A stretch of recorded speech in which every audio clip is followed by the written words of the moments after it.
Hey guys, Jason Schnitzer here, and what I've got for you today is our How's the Real Estate Market segment for week 42 of this 2022 real estate market. And as always, let's start off with active inventory, giving you guys the numbers so that we can maybe get a little idea on tracking trends. So same as last week, we've got just over 3,600 homes for sale. About 360 homes have come on the market, and the one change this week is we have about 100 less homes selling. It's about 380 homes selling versus last week we had 480 homes selling.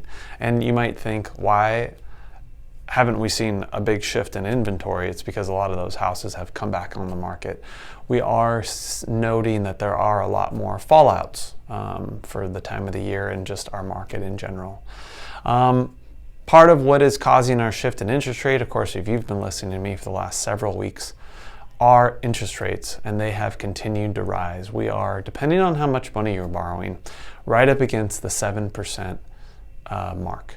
And now, when you're just looking back for these last couple, 2-3 years, and you compare interest rates just from a perspective standpoint from then till now, the biggest thing that we're seeing on the buying side of things is sticker shock.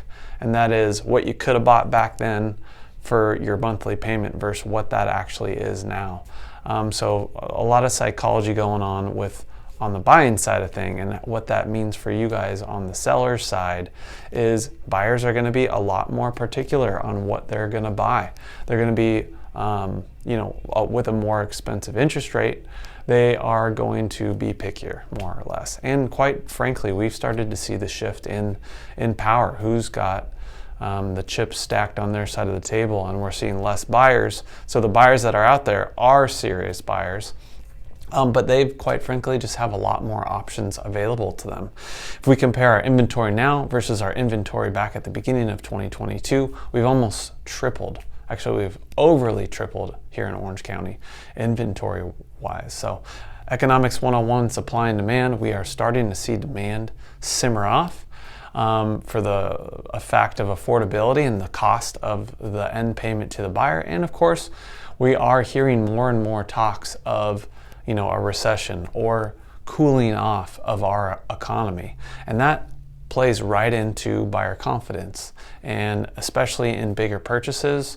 Of course, real estate is one of the biggest purchases most people make in their life. It makes people a little more cautious, a little more hesitant. So if you're a seller out there, you definitely want to be the best priced home, the best looking home, and make sure that your real estate is putting that message out there to everybody. There's a few other strategies involved that we're seeing now that we can of course help you guys out with. And one of the biggest things that we're recommending to our clients is, hey, if you're going to be making a move for real estate in 2023, we're meeting with you right now. So feel free to reach out to us for our free real estate consulting.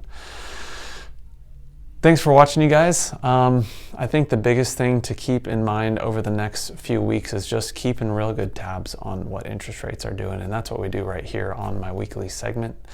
So hope to catch you next week. Thanks for watching. Hey guys, thanks again for watching this week's episode of O.C Realtor Talk. If you gained any value from this video, we'd really appreciate it if you liked, subscribed, and followed us on all our social media platforms. Yeah, what Jason I believe is really, really important for you, whether you're buying a house or selling a house, is understanding the process and knowing exactly what you're getting into. So if you ever have any questions, just follow the links below and we'll get you those answers.